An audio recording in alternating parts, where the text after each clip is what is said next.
नमस्कार, आप देख रहे हैं ब्रेकिंग बिहार। अभी हम हैं जन सुराज कार्यालय में और हमारे साथ मुख्य प्रवक्ता संजय ठाकुर हैं। देश में इन दिनों चुनाव की लहर के साथ साथ सीएए कानून जो लागू हुआ है, नागरिकता संशोधन अधिनियम, इसको लेकर के भी कई राज्यों में बवाल है। इसको लेकर के जन सुराज क्या सोचती है? आपने देखा सर, कई राज्यों में इसका विरोध हो रहा है, आसाम से लेकर के बंगाल, अब तो तमिलनाडु में भी हो गया। क्या लग रहा है? देखिए, ये भारतीय जनता पार्टी की प्रारंभिक काल से, उसकी स्थापन काल से ही उसकी सोच हिंदूवादी रही है। वो हिंदू फैक्टर को बराबर से भुनाने का प्रयास करता रहा है। राजनीति की उसकी शुरुआत ही इसी जमीन से हुई है। दीपक छाप जब था, जनसंघ पार्टी थी, तो भी उसकी वही सोच थी और वो हिंदुओं को ही संगठित करने और हिंदुओं को ही वोट ले करके राजनीति करने की बात वो शुरू से उसकी दिमाग में रही है। आज जो सीएए लगा है, ये तो कानून पहले ही बन गया था 19 में ही, तो क्यों नहीं भारतीय जनता पार्टी ने इसको उस समय लागू कर दिया? मतलब आपको लग रहा है कि चुनाव नजदीक? एकदम, ये संसदीय चुनाव के मौके पर इस तरह का कानून ला करके देश में गुमराही पैदा करना, देश के लोगों में भ्रम पैदा करना और देश को पोलराइज करना है धर्म विशेष के नाम पर, ये काम हो रहा है। मतलब हिंदू मुस्लिम की ओर देश को हाँ। हालांकि भारतीय जनता पार्टी अपने ढंग से उसका तर्क दे रही है, लेकिन इसका चुनावी निहितार्थ है। इसका दूसरा कोई अभी इस पर मैंने क्या कहा जा सकता? मतलब सिर्फ चुनाव को लेकर? हाँ भाई, ये चुनाव में माहौल बनाने के लिए जिस तरह से राम मंदिर का माहौल बनाया गया, उसी तरह से सीएए ला करके चुनावी माहौल बनाया जा रहा है। कहा जा रहा है संजय ठाकुर जी कि किसी भी समय चुनाव की घोषणा हो सकती है, आचार संहिता लग सकता है। प्रधानमंत्री मोदी ताबड़तोड़ जो है योजनाओं का उद्घाटन कर रहे हैं, शिलान्यास कर रहे हैं और चाचा भतीजा की लड़ाई में बीजेपी के पसीने छूट रहे हैं। देखिए, आपके प्रश्न में 3 प्रश्न हैं। पहला तो आपने कहा जो चुनाव की घोषणा कभी भी हो सकती है, तो पिछले बार 2014 में 5 मार्च को ही चुनाव की घोषणा हो गई थी। 19 के चुनाव में 10 मार्च को घोषणा हुई थी। इस बार हम आपको बता रहे हैं जो 14 मार्च के बाद 15 मार्च को घोषणा होगी। चूँकि प्रधानमंत्री जी का और निर्वाचन आयोग, जो लोग कहते हैं जो निर्वाचन आयोग बहुत स्वतंत्र इकाई है, निष्पक्ष है, तब बार बार उसकी निष्पक्षता पर लोगों द्वारा, बुद्धिजीवियों द्वारा, देश के नेताओं द्वारा सवाल उठाए जाते रहे हैं। आज भी वो सवाल के दायरे में है, सवाल के घेरे में है कि 14 तारीख तक प्रधानमंत्री जी का कार्यक्रम दूसरे प्रदेशों में घोषित है, तो निश्चित मान लीजिए जो 14 तक आचार संहिता नहीं लगने जा रहा है। क्योंकि प्रधानमंत्री अपनी घोषणा कर ले, अपना प्रोग्राम कर ले, जनता को लुभा लें, जनता को लॉलीपॉप दिखला दें, उसके बाद तो फिर आयोग जो है, आयोग और प्रधानमंत्री के बीच अंडरस्टैंडिंग है। उसी अंडरस्टैंडिंग के तहत 14 तारीख तक प्रधानमंत्री जी का प्रदेशों में कार्यक्रम है कई जगहों पर। जब 14 तारीख का कार्यक्रम खत्म होगा तो आप मान लीजिए कि 15 को या 14 के रात में ही आदर्श आचार संहिता लागू हो जाएगा और पार्लियामेंट भंग हो जाएगा और चुनाव की घोषणा हो जाएगी। चाचा भतीजा की जो बात, चाचा भतीजा की जो बात आपने करी, देखिए भारतीय जनता पार्टी के सेहत में ये दोनों नासूर बने हुए हैं। ये दोनों पारिवारिक लड़ाई राजनीति में तब्दील हो गई है। दिल्ली तक लड़ाई चली गई है। चिराग पासवान जी की अपनी समझ है कि वो रामविलास पासवान जी के पुत्र हैं और उनके असली उत्तराधिकारी हैं। उधर पशुपति पारस जी सम्मानित नेता, उनकी अपनी सोच है, वो कह रहे हैं जब मैं उनका छोटा भाई हूँ इसलिए मैं असली उत्तराधिकारी, राजनीतिक उत्तराधिकारी मैं हूँ। तो ये दोनों उत्तराधिकार का संघर्ष है। क्या परिणाम होगा सर? और ये चाहते हैं कि हाजीपुर हमारे पिताजी का सीट रहा है तो हमको मिले, वो और पशुपति इनके चाचा जी कहते हैं कि नहीं, हाजीपुर वो अपने जीवन काल में मुझको टिकट देकर लड़ाया है इसलिए मैं लड़ूंगा, मेरी दावेदारी है। अब ये भारतीय जनता पार्टी के बीच उनके लिए ये दोनों पारिवारिक संघर्ष सरदर्द बना हुआ है। दिन भर मान मनोबल चला, ये मान मनोबल अभी चल रहा है, चलता रहेगा। और भारतीय जनता पार्टी के लिए एक यह संकट तो बड़ा संकट है ही। एक और संकट है जो अभी उनको मांझी जी को एडजस्ट करना है, अभी उनको उपेंद्र कुशवाहा जी को एडजस्ट करना है, फिर नीतीश कुमार जी का सीट कितना घटता है, कितना नीतीश कुमार से कम होता है, बात तय हो गई। हाँ, तो कुछ ना कुछ तो घटा, मुकेश सहनी की भी बातें हो रही है। मैं तो जोड़ घटाओ तो जरूर हुई होगी। मुकेश सहनी से बात हो रही है कि नहीं हो रही है, ये मैं नहीं अपडेट हूँ, इसलिए कि मुकेश सहनी जी इधर भी हैं उधर भी हैं, दोनों तरफ ये गेंद फेंके हुए हैं, जिसके नेट में इनका बॉल फंस जाए ये इस धुन में है, और वो बिहार के लिए बहुत उतने प्रभावकारी भी नहीं। सर, आप मान रहे हैं ना कि मांझी और उपेंद्र कुशवाहा को डील करना बीजेपी के लिए आसान है, चिराग और पारस जी ने मामला गड़बड़ा दिया? देखिए, ये भारतीय जनता पार्टी का अंदरूनी मामला है, इस पर मेरी टिप्पणी नहीं हो तो ज़्यादा अच्छा है, क्योंकि उनको अपना घटक दल और अपने गठबंधन को कैसे आगे ले चलना है ये उनकी जवाबदेही है। हमारी जवाबदेही है कि भले ही हिंदू के नाम पर, हिंदुत्व के नाम पर नरेंद्र मोदी जी वोट ले लें, भले ही नीतीश कुमार जी और पशुपति पारस, लोजपा के ये चिराग पासवान, मांझी साहब या उपेंद्र कुशवाहा जी वहाँ हैं, रहे, लेकिन जी मेरा सवाल आज भी वहीं पर है कि ये सभी धुरनट लोग जो बिहार में जातिवादी राजनीति के पोषक हैं, संपोषक हैं, सब भाजपा के साथ हैं। तो इन लोगों ने बिहार के सुधारने के लिए, बिहार को गरीबी से मुक्ति दिलाने के लिए, बिहार को शिक्षित राज्य बनाने की दिशा में अगर एक भी प्रयास किए हों तो जरा आप बताएं। मैं जानना चाहता हूं उन तमाम लोगों से, इन छूट भैया नेताओं को तो छोड़िए, किसी ने प्रयास नहीं किया। मैं नरेंद्र मोदी जी से मैं जानना चाहता हूं कि बिहार, जानते हुए कि बिहार सबसे गरीब राज्य है, बिहार सबसे अशिक्षित राज्य है, बिहार में सबसे ज्यादा बेरोजगारी है, बिहार के लोग सबसे ज्यादा पलायन करके दूसरे प्रदेशों में काम कर रहे हैं, 10 बरस से उन पर हम लोग ट्रस्ट किया, क्या किए उन्होंने बिहार के लिए? मोदी जी ने भी कुछ नहीं किया, कुछ नहीं किया।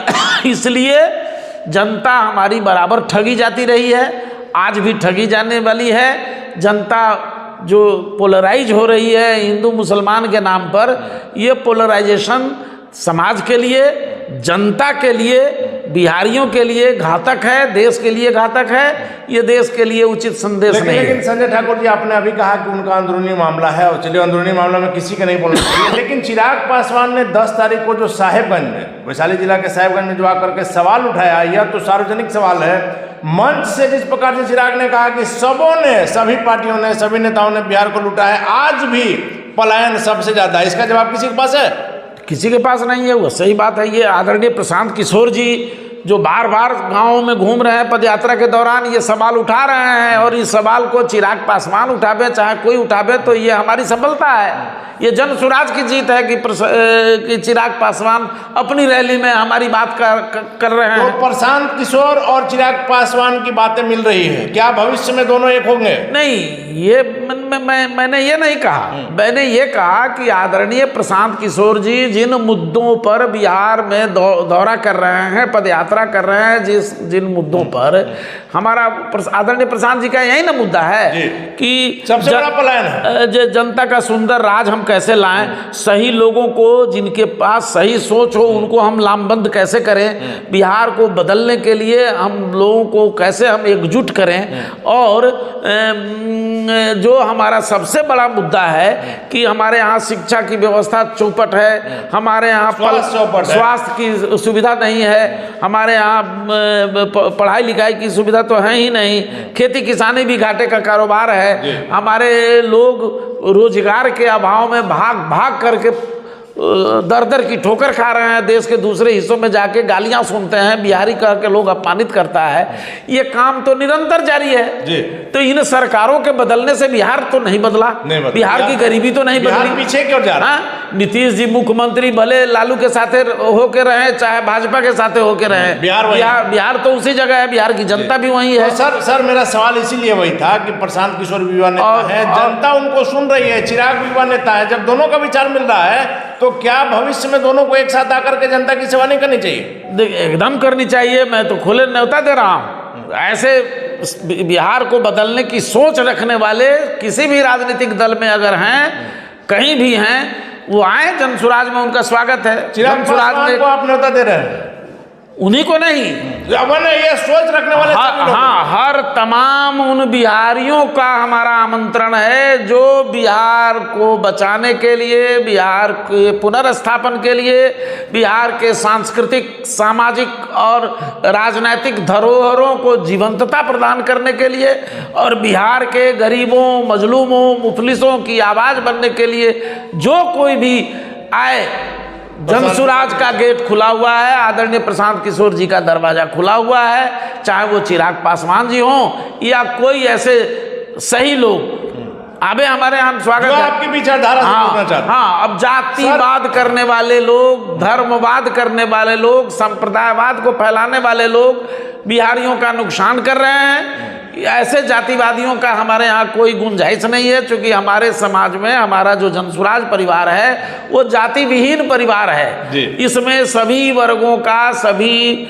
समाज के सभी लोगों का, हिंदू का, मुसलमान का, सिख का, ईसाई का, सबका स्वागत है। चूँकि जनसुराज और आदरणीय प्रशांत जी की सोच शुद्ध रूप से महात्मा गांधी की सोच के साथ है और महात्मा गांधी की सोच स्पष्ट रही है कि सर्वे भवन्तु सुखिनः, सर्वे सन्तु निरामया, सर्वे भद्राणि पश्यन्तु मा कश्चित् दुःखभाग् भवेत्। हम अपने इसी वैदिक संस्कार के साथ बिहार की उन्नति चाहते हैं, बिहार की प्रगति चाहते हैं। सर, मोदी जी का कहना है, दावा है, मोदी की गारंटी 400 पार इस बार और बिहार में 40 की 40 सीटें दी। आपको क्या लगता है, ये दावा उनको सच्चाई है? देखिए,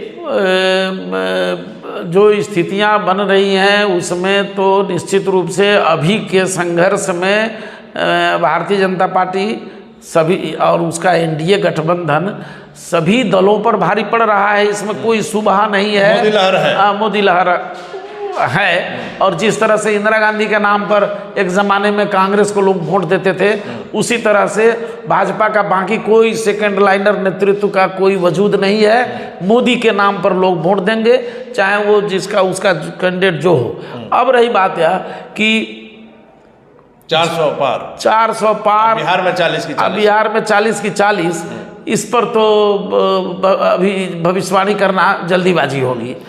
प्रशांत जी इन दिनों कहाँ हैं सर? चूंकि उनके पद यात्रा को जिस प्रकार से समर्थन मिल रहा है, कहा जा रहा है कि आगे आने वाले समय में बिहार की राजनीति प्रशांत किशोर के इर्द गिर्द रहेगी। निश्चित रहेगी।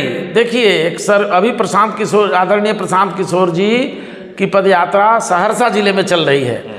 आपको मालूम है, वो परसों महिषी में थे, जो मंडन मिश्र की धरती है, और मंडन मिश्र वही मंडन मिश्र हैं जिन्होंने शंकराचार्य से प्रवचन किया था, शंकराचार्य से शास्त्रार्थ हुआ था, और उनकी अर्धांगिनी भारती देवी ने शंकराचार्य को अपने प्रश्नों से उद्वेलित करके पराजित किया था। तो ये मिथिला की उस पावन धरती पर अभी प्रशांत किशोर जी चल रहे हैं, और जो जन समर्थन, जो जन सैलाब उनके साथ जुड़ रहा है। गांव के झोपड़ियों से लोग निकल करके प्रशांत किशोर जी के महात्मा गांधी वाला झंडा लेकर के उनके साथ कदम ताल कर रहे हैं। उनका जिस तरह से महिलाएं, जिस तरह से बच्चे, जिस तरह से लोग, बूढ़े बुजुर्ग, नौजवान, छात्र सम्मान दे रहे हैं, स्वागत कर रहे हैं, उनका समर्थन कर रहे हैं, उससे वह दिन दूर नहीं है कि आदरणीय प्रशांत किशोर जी जो दूसरे गांधी के रूप में लोगों के बीच प्रतिष्ठापित हो रहे हैं, बिहार की सत्ता परिवर्तन के मूल सूत्रधार बनेंगे। और ये दिन आने वाला है, आने वाले विधानसभा चुनाव में। और आपको मैं एक और जानकारी दूं कि अभी आज से 1.5 साल पहले एक सर्वे कराया गया था, किसी कंपनी ने सर्वे कराया बिहार में की स्थिति पर, राजनीतिक स्थिति पर। उस सर्वे में 55% लोग बिहार के राजनेताओं, राजनीतिक दलों से ऊब चुके हैं और नए राजनीतिक विकल्प की तलाश कर रहे हैं जी। तो जनसुराज उन 55% लोगों का प्रतिनिधित्व करने के लिए संकल्पित है, उनके साथ है। और आपको मैं विश्वास दिलाना चाहूँगा कि आगामी 25 में जो बिहार विधानसभा का चुनाव होगा, उसमें ठीक उसी तरह से जिस तरह से दिवाली के 2 दिन पहले लोग अपना घर झाड़ू बहार करके दलिदर को भगाते हैं, तो उसी तरह से जनता इस बार 2025 के चुनाव में इस सब दरिद्रा को भगाएगी और झाड़ू लगा के साफ करेगी। चूंकि इन सब ने जनता के विश्वास के साथ, जनता की आस्था के साथ, जनता के स्वाभिमान के साथ धोखाधड़ी किया है। आखिरी सवाल है सर मेरा, जिस प्रकार से प्रशांत किशोर को सफलता मिल रही है, जिस प्रकार से जन समुदाय उनके साथ जुड़ रहा है पद यात्रा में, 2024 के लोकसभा चुनाव में क्या मोदी की गारंटी, मोदी के चेहरे के सामने उनके भय से प्रशांत किशोर नहीं आ रहे हैं? क्योंकि आप लोग का दावा है कि 24 नहीं 2025 के चुनाव में आप लोगों की लोकप्रियता नजर आएगी और बिहार में आप लोग एक बड़ा जो है अपने पक्ष में माहौल खड़ा कर पाएंगे। देखिए आप पत्रकार साहब, मैं बताना चाहता हूँ किसी को भ्रम में नहीं रहना चाहिए। जन सुराज का एक एक सिपाही दुनिया में किसी से डरने वाला नहीं है। वो न भाजपा का हमको डर सता रहा है और न हमको किसी राजद का डर सताता है। 24 में आप कहीं नजर नहीं आ रहे हैं? नहीं, चुनाव 24 लोकसभा में इसलिए नजर हम कैसे आवेंगे? अभी तो हम राजनीतिक पार्टी बने ही नहीं है, अभी तो हम अभियान हैं। और हमारे नेता, हमारे जो जन सुराज के संस्थापक हैं और पदयात्रा अभियान के प्रणेता आदरणीय प्रशांत किशोर जी पदयात्रा कर रहे हैं। अभी तो हम एक अभियान का नेतृत्व कर रहे हैं, एक ऐसा अभियान जो बिहार को बदले, बिहार के लोगों की मानसिकता को बदले और जो बिहार के लोग जात पात धर्म मजहब में बंट करके वोट करते हैं उनको सुधारा जाए। वो वोट अपने बच्चों के लिए करे, अपने भविष्य के लिए करे, बिहार के नवनिर्माण के लिए करे। ये सीख दी जा रही है आदरणीय प्रशांत किशोर जी द्वारा। इसलिए अभी तो हम राजनीतिक दल बने ही नहीं, अभी तो हम अभियान हैं। 25 के हम जब राजनीतिक दल बनेंगे तब आपका ये सवाल उचित होगा कि हम कौन सा चुनाव लड़ेंगे। हम इतना जरूर आपको गारंटी कर रहे हैं कि हम 25 के विधानसभा चुनाव के पहले राजनीतिक दल में तब्दील होंगे और निश्चित रूप से 2025 में सभी 243 विधानसभा सीट पर हमारा मजबूत प्रत्याशी होगा और उस समय हम भारतीय जनता पार्टी, राजद, कांग्रेस और जनता दल यू सबको खदेड़ कर जनता भगाएगी और जन सुराज को ताजपोशी करेगी और आदरणीय प्रशांत किशोर जी के नेतृत्व में बिहार विकसित हो राज्य बनेगा। बिहार बेरोजगारी से मुक्ति का राज्य बनेगा और बिहार में जो उन्नत शिक्षा व्यवस्था, अंतर्राष्ट्रीय स्तर की शिक्षा व्यवस्था स्थापित होनी शुरू हो जाएगी। हर गांव में हम नेतरहाट से के इक्विवेलेंट विद्यालय की स्थापना करेंगे हम। चूंकि देखिए एक बात समझिए, आदरणीय प्रशांत किशोर जी बार बार कह रहे हैं लोगों से कि गरीबी हटाने के 3 ही रास्ते, एक अच्छी शिक्षा, दूसरा रोजगार और तीसरा मुनाफेदार खेती किसानी और पूंजी की व्यवस्था। तो बिहार में तीनों गायब है।